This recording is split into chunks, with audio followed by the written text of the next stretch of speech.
Into the wild I'll go, and into the wild I am. It's been a while, freedom child, since I left my roots back home. Into the wild I'll go, and into the wild I am. It's been a while, freedom child, since I left my roots back home. Welcome to the Freebirthed Society podcast. This is a radical space for women who are ready to celebrate their autonomous choices in birth, motherhood, and beyond. Together, we'll learn about wild birth through personal narrative, we'll explore the politics of birth, and we'll analyze everything that relates to our lives as women from a feminist perspective. Here's your host, Emily Saldea. It's been a while, freedom child, since I left my roots back home.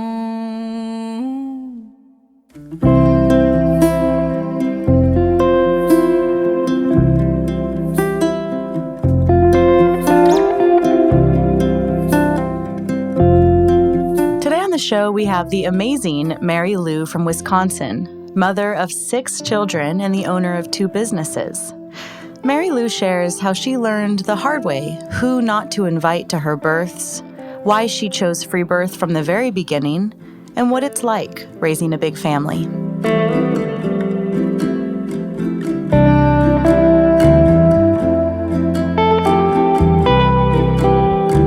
All right, welcome. Thank you. So we have my friend Mary Lou on the show today. Good morning. Good morning. A mother of 6 in Wisconsin, and she actually gave birth during her attending the Radical Birth Keeper School, which was such a delight in our first round. Not on camera, to be clear.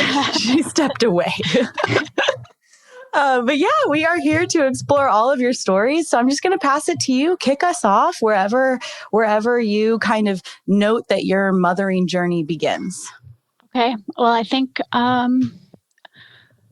my mothering journey began when I guess I never really thought about birthing or being a mother until I was pregnant.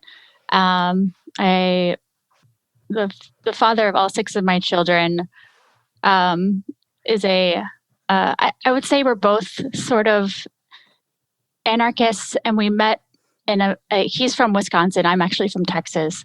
So we met kind of both on our own journey, solo traveling. I was in an RV and he got in and pretty much never got out.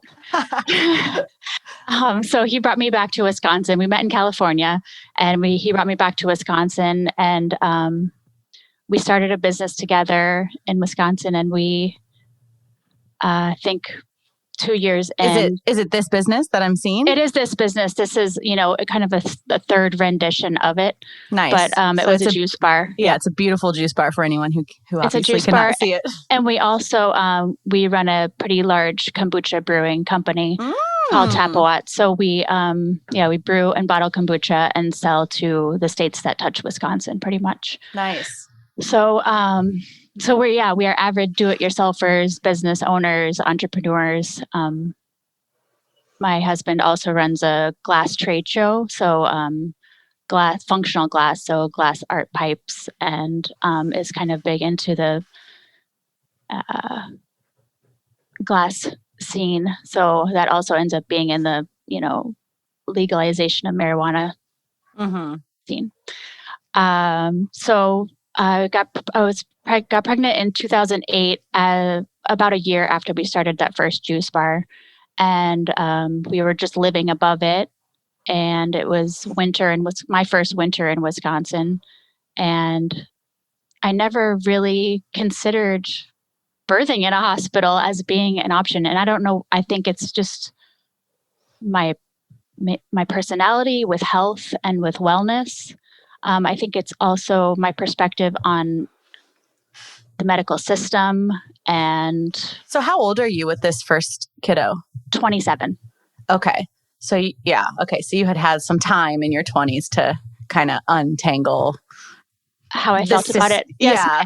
My mother has been a hospital administrator. I grew up kind of in seeing her in that system. She was a director of an oncology department. So I saw, people like on the dying end of things. And I always, kind of thought that the process of dying should be freed a little bit more. A lot of bit more. Yes. So I think as I developed that idea, I think that I figured that the process of birthing should be the same, Totally. So I didn't. I was very nervous to tell my family that I was pregnant because I wasn't married. I grew up Catholic. I wasn't married, and I think with every birth, I was nervous telling my family for whatever reason that I was pregnant. And I think after the first one, it was more because of I knew what their perception was about how I was going to birth, that they wouldn't be okay with. So I didn't really talk about it much with anybody at all. I had a wild pregnancy. I didn't get checked. I didn't believe in ultrasounds. Wow, you're head of the so cool. It's just so affirming, to this whole movement, to hear these stories of these women that just intuitively are guided to do this on their own and, Sure. and not engage in these systems. So did you have language for free birth, or did you explore midwives? So I think the first person I had to approach with it was obviously my husband, because, I didn't think he thought about it until I was pregnant either. So I said, I want to do this. I really wanted to give birth by a tree outside. And that was like how I saw it in my head happening. I wanted to do outside with nature, just be in connection with the earth. And he was like, you're crazy. There's no man alive that would say yes to this. This just feels crazy. I don't know anything about this. So I started trying to find literature about it. So I think the first book that I got was Unassisted Childbirth by Laura Kaplan Shanley. Mm-hmm. And so I gave it to him and I was like, just read this, just see. And then we also read Baby Catcher. And I just, finding birth stories that were out there at that time. I think it was 2008, 2009.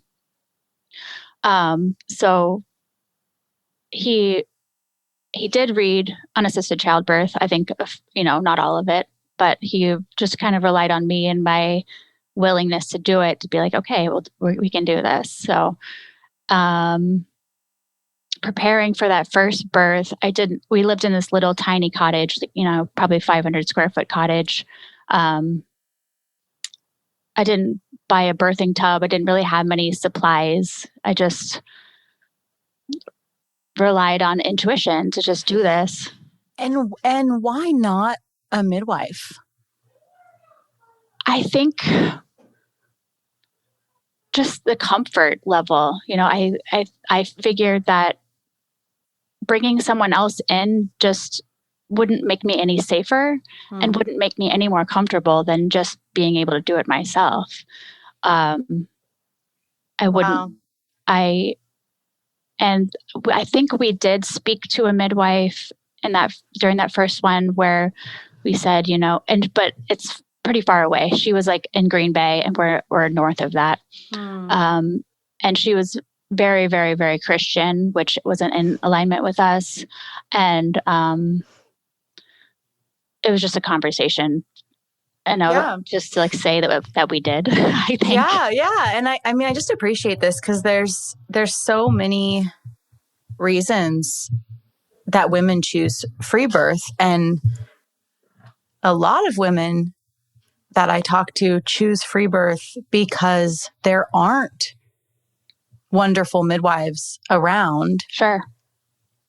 And then there's women like you that choose it because it really is that simple. And it is the highest choice for you. It is the choice that's in alignment, not from a deficit. and I guess I could go on a rabbit hole of like, well, what would it look like if we had all these authentic midwives around us that were nurturing us, that were in our community? Would we be more likely to choose it? Who knows?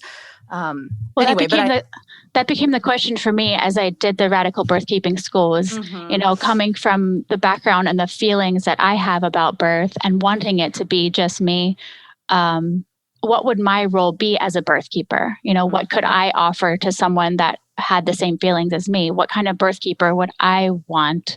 And I think it's really just almost a sounding board, or even just that postpartum period, which becomes really important, and being able to care for women in that period, nutritionally or however it may be. Right. To be fluid in the space of women starting families, right? To be open and flexible with what each family needs. And to me, that really is authentic midwifery, or one branch of it, right? There's going to be families like you that might not want women like us at the birth, but would be so appreciative to tend to the children or come afterwards or bring the food and facilitate support in these other ways. And then, as we know, there's so many new mothers who are desperate and aching for a woman who's had 6 undisturbed births to come hold space in your total wisdom. And that's what I just love about the school and about women like you and the women of our community, because when you work outside the system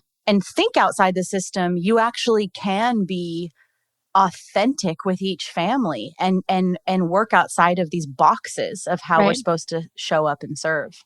Right. I can say that's the other thing I really loved about the Birthkeeper School was working through the victim villain and being able to speak authentically about my experience, because before, when I would speak about it, I would feel almost self-conscious, like I was judging people just by being so in my power. So being able to approach birthing as, just a point of light and just, radiating that and not having to hide it because of other people's judgment on that. Mm-hmm. Awesome. All right. So keep on going. All right. So, let's say my first birth, my water broke at midnight, and we were watching Darjeeling Unlimited. It was, and I remember that first feeling of like, oh my gosh, I almost like you're hallucinating, or just a crazy drug rush that I couldn't compare to anything else. And it wasn't like I was just going to be able to go to bed. Because you read all these things, especially when you're in your first birth, you're kind of going up what you think that and then that completely gets wiped off the slate, and then you start feeling what's like the realness of it. And you're like, oh shit, this is real now. This is real. And when it happens at midnight and you look at your partner and you're like, this is happening now. And he's like, no, I need to go to sleep. Like, well, we're not sleeping tonight. So I think with her, she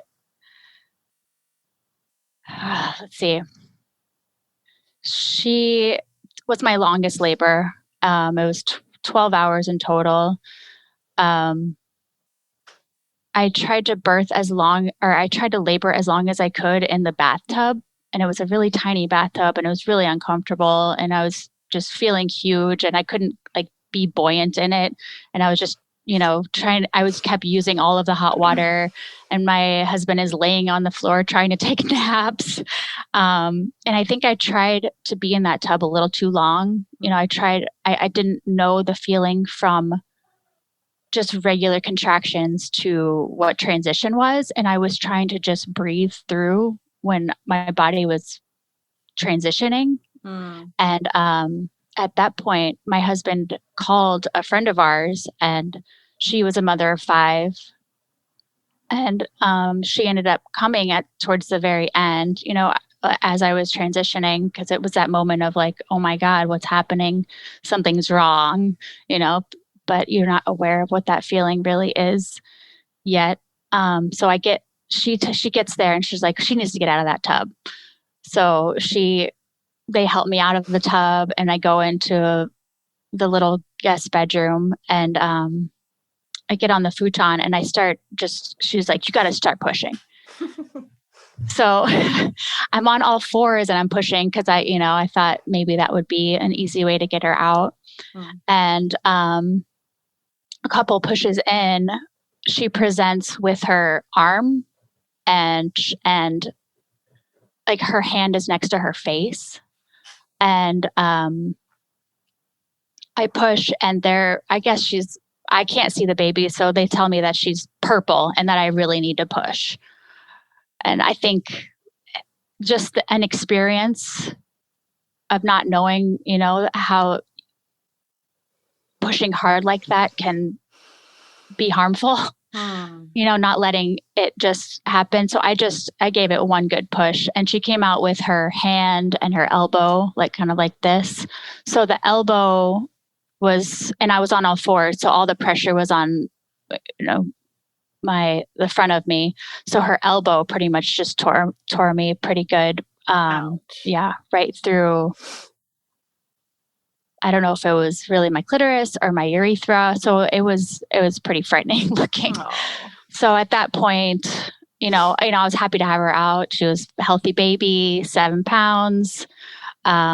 She was fine. There was no problems with the baby, that she didn't lose oxygen or nothing was wrong with her. But my friend who I in retrospect, for my first 2 births, she was there at the very end for both of them. And I ended up transferring to the hospital. She told me that I really needed to go get stitched up. Oh, bummer. Yeah. So after 12 hours, we got in the car and went half an hour to the hospital. Yeah. So we got there and the hospital staff they didn't want to see me. They were like, this person birthed outside of the hospital. She did something really dangerous. They thought I was a Christian Scientist. They thought, all these things. So but what? I know. You still need care. Right. I was there for what I thought I needed to be there for, but I didn't give them my 20 grand for the birth, I guess. So they were upset about that. But they really wanted their hands on the baby, because we brought the baby to just in the car seat to be right next to me. So in case I needed a nurse or whatever, but they really wanted to check her in. And so they could do all the tests on her. Yep. So we avoided that. But, and then I think I waited 8 hours to see someone to get stitched up. So the OB wouldn't see me. Just terrible. So it was just a regular ER doctor that ended up stitching me. Oh, and then I got out of there as quickly as possible. Ouch. Yep. But so what, in retrospect? Well, in retrospect, yeah. I think we talked about tears in the Radical Birthkeeper school where, those just heal up and I would have been okay if I didn't go to the hospital. And had there not been that person there at the end, I might not have gone or, I might have just sat with it and then figured that out later. I think just the shock of seeing the look on their face when they saw how she came out. Totally. Okay, something's wrong. Totally. I mean, and this kind of goes back to the beginning of our conversation. I mean, having a woman there who's birthed babies, who has all this birth experience with a new mom, we're just so easily influenced. Right. And that's not a bad thing. It's totally understandable that we would be easily influenced, but this is kind of the whole point, right? This is why who is there matters so much. Yep. Yeah. Okay. And then kind of take us into that, well, let's not go to second birth yet. So then so you come home and how are you shaped now from this birth? And yes, there was a little hospital stint and how do you kind of digest all of this? I think I was proud. I was really happy and proud. And I think everyone that we told was really relieved, oh, thank God everything went okay. You're crazy. But, and still everyone a lot of people that you tell that want to tell you how unsafe it is and, what if something had gone wrong, what would you have done? Or at what point do it's going wrong even? But yeah, everything at that point, it was still winter in Wisconsin, so I had a chance to rest and be a new mom, and breastfeeding went well. Been doing it for 12 years now. Sure. I would say, okay, the second one, it was pretty much very similar, except I had a birthing tub at that point. And at the point of when she was about to be born, this is Evelyn, Nick called the same friend again. And she came over, and I think at that point it was more of a ceremonial thing for her to come. Like she ended up being the godmother of my first child. So he was like, Evelyn's being born. Do you want to come? So she came over, and then just her energy in the room it became more about her and like her ceremonial of it, like she came over and she had the sage and she was just trying to be very midwifey, or what she thought was midwifey, even though she wasn't. And she like got in the tub with me, I remember. And that was like not like my husband has never gotten in the tub with me.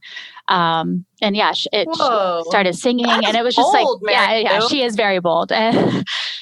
Yes. Whoa. And I cannot imagine going into someone's birth at the very end. Yeah. And then like getting in the tub and So she did that. And then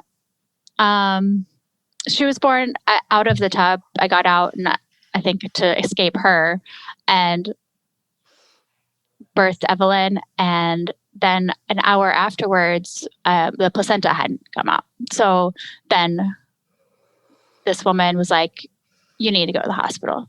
You have a retained placenta. And I'm like, well, I felt like I was trying everything, but I think my energy was so stifled at that point that it was just, probably just holding on to it, or, But also an hour is nothing. An hour is nothing. But that means at that time, that was like the magic hour, or, that timeline that midwives spoke of, that, it's supposed to come out magically within that hour. So she's like, she called the ambulance for me. Yeah. Wow. Yeah. And then she ended up riding in the ambulance with me. And then my husband followed with the baby. Oh my God. Yes. Just takeover. Right. Exactly. Total takeover. So I ended up getting a shot of Pitocin at the hospital, and the placenta came out, and then I went home. So yeah. So I learned my lesson. With the rest, and she is not in my life anymore for other reasons, but she wasn't invited to any more births. Yeah. Okay. With my third birth, my husband, like I said, he runs a glass trade show, and it's an annual event. So we were preparing for this event, and it's usually in the fall. So it happened that I was pregnant and due around when the show was going to be. So, and it's not in our town. So preparing for a free birth in another town is interesting. So we went to Madison, and we visited a birthing center there, just in case, like if I go into labor at the show, or whatever happens, can I come here and have my baby? And they were like, they didn't want anything to do with it unless I was, going through all of the prenatal care with them and doing everything. So I was fully prepared to just give birth in the Hilton. Totally. We had a suite there, and I think the staff there was ready with extra towels or whatever. Like they knew our background, and they were ready for this to happen. So but it didn't. Thank goodness. It happened a couple weeks after the show. So with 2 children at that point, with each of my subsequent births, for whatever reason, I found it very, it was easier to have my children not there. With Odin, he's my third. My youngest 2 were like, I was in the birthing tub laboring, and they were asking me to like make them food. It's like, Was it just you and your husband? Yes, just me and my husband. So he, I think, called his sister, who then ended up picking the two younger ones up and just taking them. Yeah. And within an hour of her picking them up, he was born. So it just made it so much easier. Making them food. Like make me a sandwich. Oh my God. Or like, I don't like how mommy looks right now. Like, get out of here. That's funny. Yep. But he was born, no problems. I think that my labors have just gotten shorter and shorter and shorter. He was like 3 or 4 hours, maybe. Then with my fourth, it's Dharma.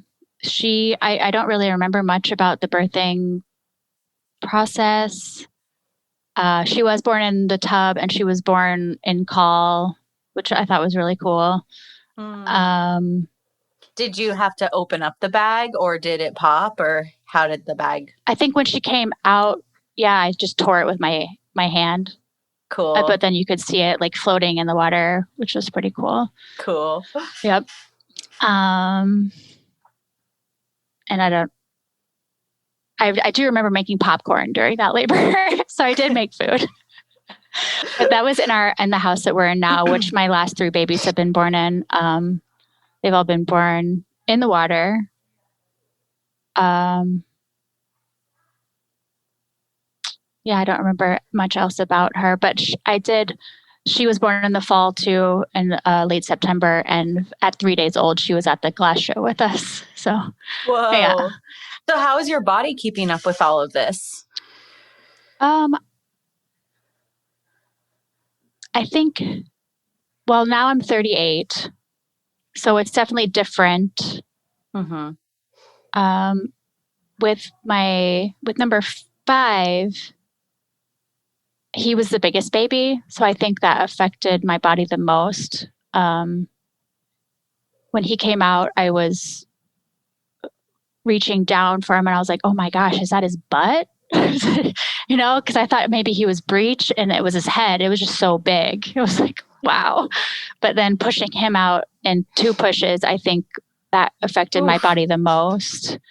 How does your tearing history and the sutures hold up with the other births? Like, do you ever deal with that tearing again? No, not at all. Wow. No, not at all. No tearing. But also I don't try to labor on my front anymore. And I think the water birth and just the mantras of open, open, open, that's like all I keep that in my head a lot, and not being rigid and not having an audience. Whenever people ask me about how I can do this, how do you do that at home? That's so brave. I think my main answer has been, how do you do it in the hospital? That is so brave. That is, how do you have an audience? And like even birth photography, I think it's so beautiful and amazing, but I don't think having an audience is for me. It's such a private thing to me. Yeah. I mean, yeah.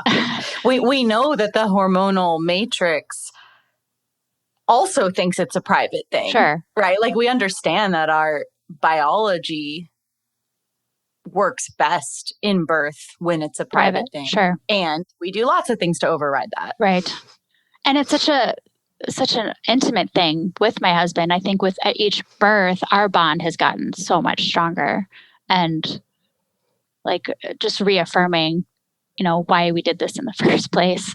And, also reflective of the birth, the baby making process, is such an intimate, intentional thing that why isn't birthing the same? Like why do people medicalize something that isn't medical while you're like, if you don't need the hospital to make a baby, why do you need it?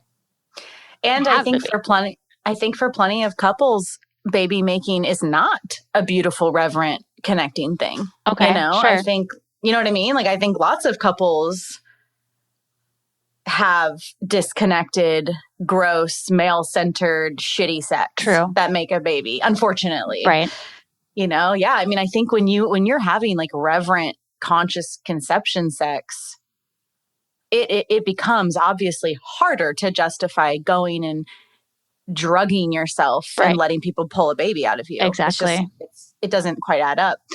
So I'm curious, and this is kind of I don't mean this to sound like a weird question, but like, I'm curious, I'd love to hear you speak on the choice to have 6 children and perhaps more. I don't know where you're at with your mothering.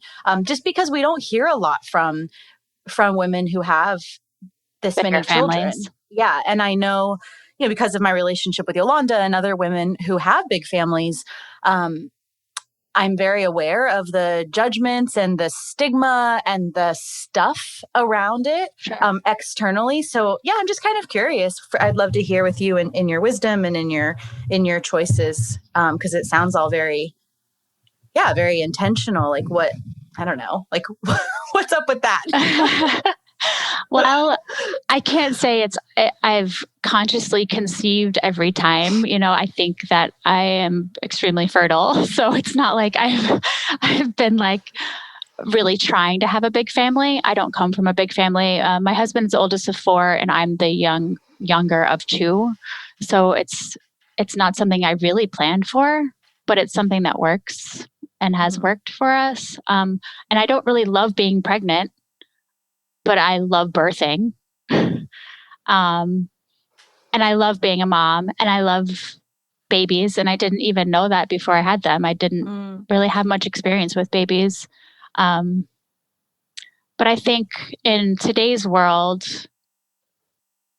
there aren't many people that think outside of the system, or not enough people that think outside of the system that are resisting what is happening. And I think, these are things that I am dealing with every day. And I'm sure you are too, as a mother, that we need more children with parents that are resisting, that are resistant to the system, because it's enveloping us in ways that we can't even fathom right now. Yeah. So to raise children that are speaking up against the technocratic society and the medicalized system and the injected pharmaceutical prophylactics, as Yolanda calls them, we need more of that. And I'm not single-handedly going to populate the world full of unvaccinated children, but yeah. And obviously we don't know what our children will do, but to ensure that our children are growing up with parents who resist and who who talk about this. Yeah, totally. So, okay, let's go to your last story, and then I have more questions about a household with 6 children. Okay. I'm so fascinated by it. So my most recent baby was born during COVID, during the Radical Birth Keeper School. She was born on the 4th of July. Her name is Matt. So you've got a lot of girls. I have 4 girls, 2 boys. Yeah. Yep. Okay. She's my only summer baby. She was born, I worked a long day here at the juice bar. I think 10-hour day making smoothies for people. It was hot here. I think we had like a power surge, electricity was going out. Yeah. And you went pretty far along in the pregnancy, yeah? Were you, how far were you? Well, who knows really? Oh, okay. Tell me about that. So do you not pay much notice? Well, I'm pretty sure I know that I was 40 weeks, but I think with all of them, I was later than what I figured. But without ultrasounds and without checks and all that stuff, you kind of are just going on estimates. Mm-hmm. But when you get to that point at the end, when the whole world wants to know why you haven't had that baby yet, like, well, it's going to come. And then you get to 42 weeks and people are like, well, you need to go get that baby out. Like, no, thank you. What's the longest you've carried? I think 42 weeks. Mm-hmm.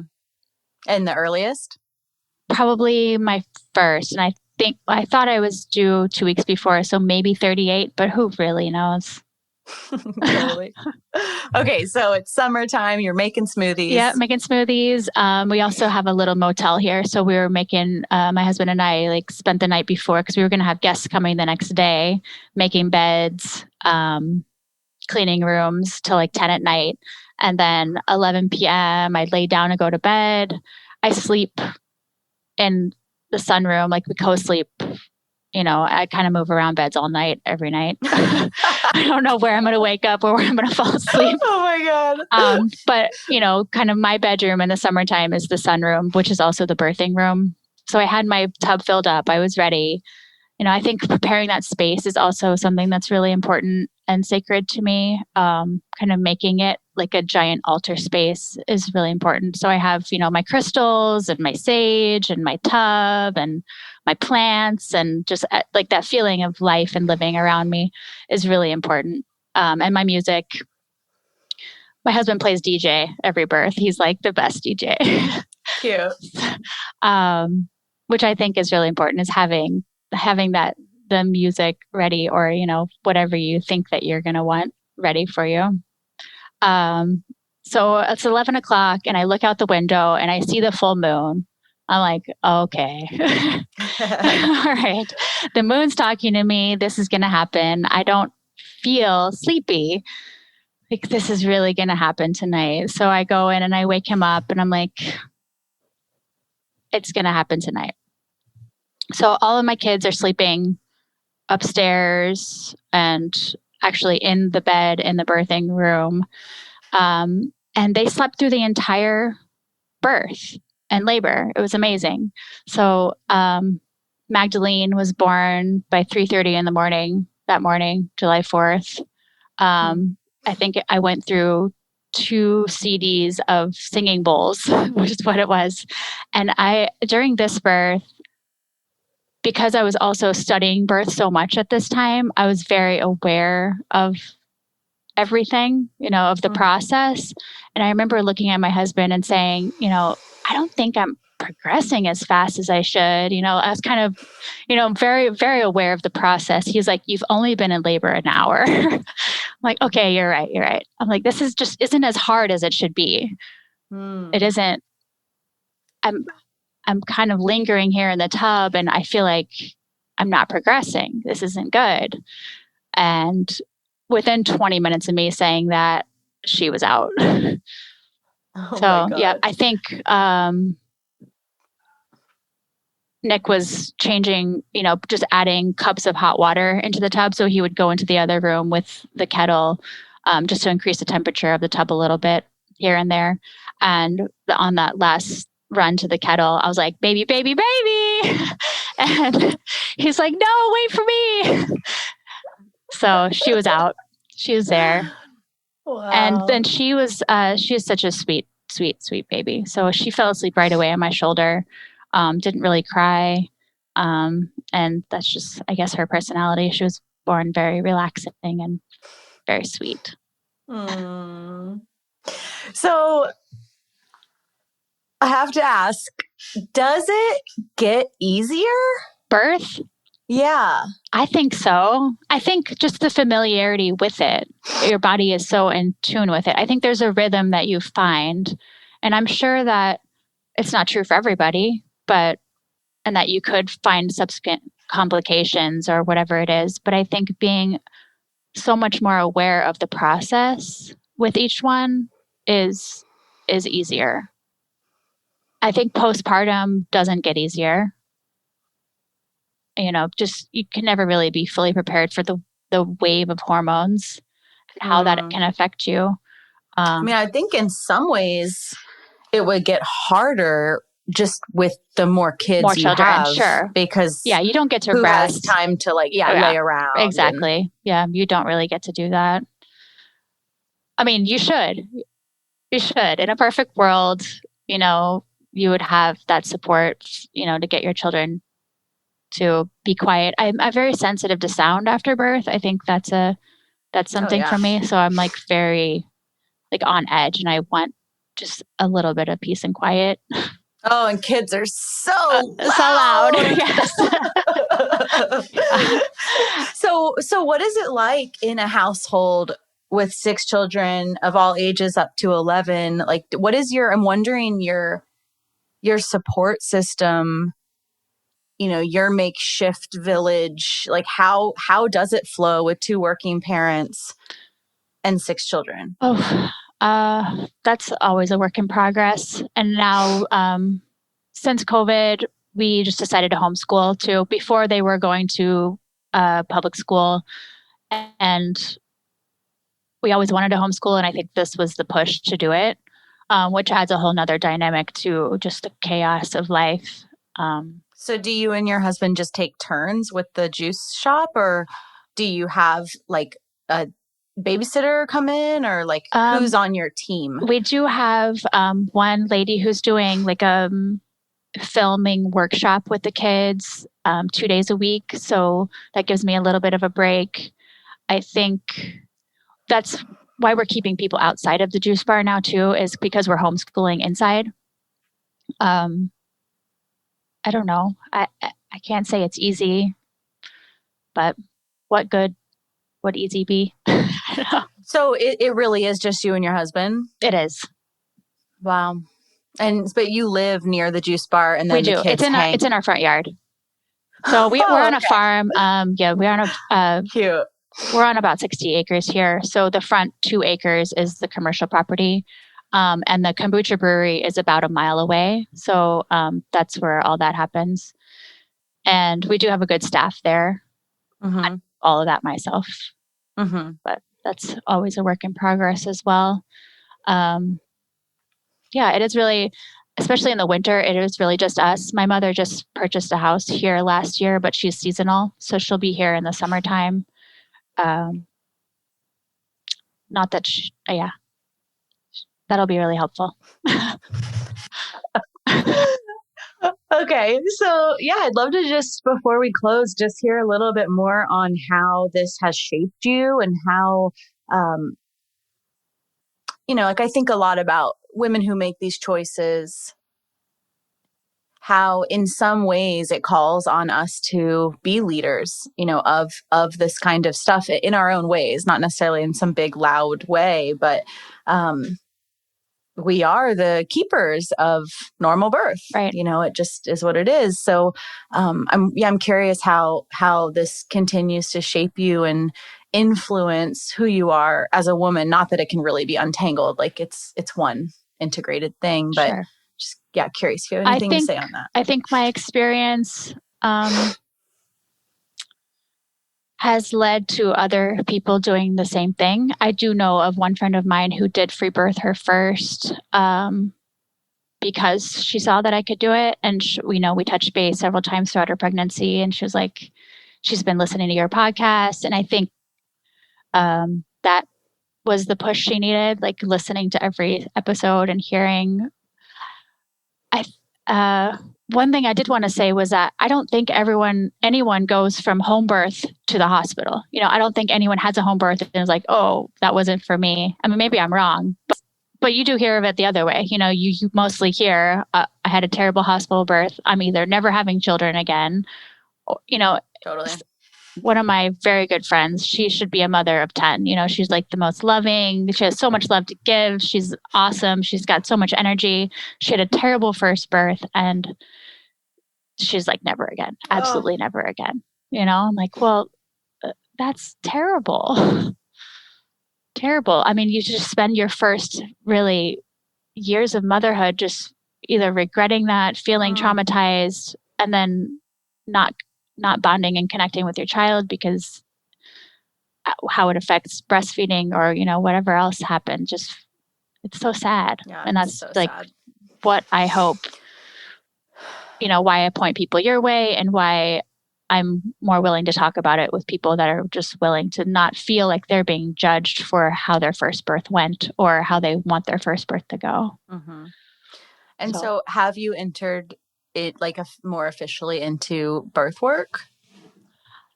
Well, I think to be fair to my family and to my other businesses, it's not the time for me yet. And you have a little baby. I do. I have a 7-month-old, and I have 2 businesses that really require my attention. So I think my birth work right now is just being a lighthouse. And, I think doing that elder exercise, it's where I want to grow into, is doing that birth work. And I think once I can leave some of this other stuff behind, that's what I'm working on becoming. And that's what I want to do. Totally. I mean, I absolutely see that being the path. It's also just about time and resources and like what you have to give. Like a mother of a bunch of young children typically is not like the most resource to go to a bunch of births, right? When those children are older and you have more spaciousness, then of course, that makes total sense. Your focus is home and centered there, of course. Right. Yeah. And I think also going forward with COVID and the way the world is, I think that birth work is so much more important even now than ever before, because of the system. And I hope, and the way that money is going and converting to crypto and all of that stuff, I think birth work is going to be the future for my subversiveness, maybe. Yeah, well, it will never go out of style until we're actual robots. All right. Oh, we laugh so we don't cry. Exactly. All right, awesome. Anything else you want to offer or share? I don't think so. Well, I think I just really want to give a shout out to my husband, and I don't hear enough ladies in home births speaking about their husbands enough. Maybe they don't want to be spoken about as much, but I call him my mid-husband. He is amazing, and I asked him what he wanted me to speak about on here. He was like, well, it's all very private to me. Like it's a sacred thing for him as much as it is for me. And I want to acknowledge that. Beautiful. Thank you so much. Yep. Thanks, Emily. And that's it for today, my sisters. Check out everything we do, including one-on-one and group coaching, learn about our private membership, in-person retreats, and more on freebirthsociety.com. Our online courses are on freebirthsocietycourses.com, including our flagship course, The Complete Guide to Free Birth. Don't miss the Radical Birthkeeper School if you're ready to become the authentic midwife that women are searching for. Together we rise, and the revolution starts inside each of us. Our opening song is by Shyla Ray. And now, I'll leave you with our Free Birth Society theme song, Wild Woman by Aruba Red. I honor you for the wisdom you held, the ancient traditions of plant medicine and womb magic. I feel the spirit of the ancestors as I place my hands upon my belly. This sacred portal will be honored. Eons upon light beams of survival, withstanding the eradication of our power by design. I will not allow the separation of our young to be forced upon me.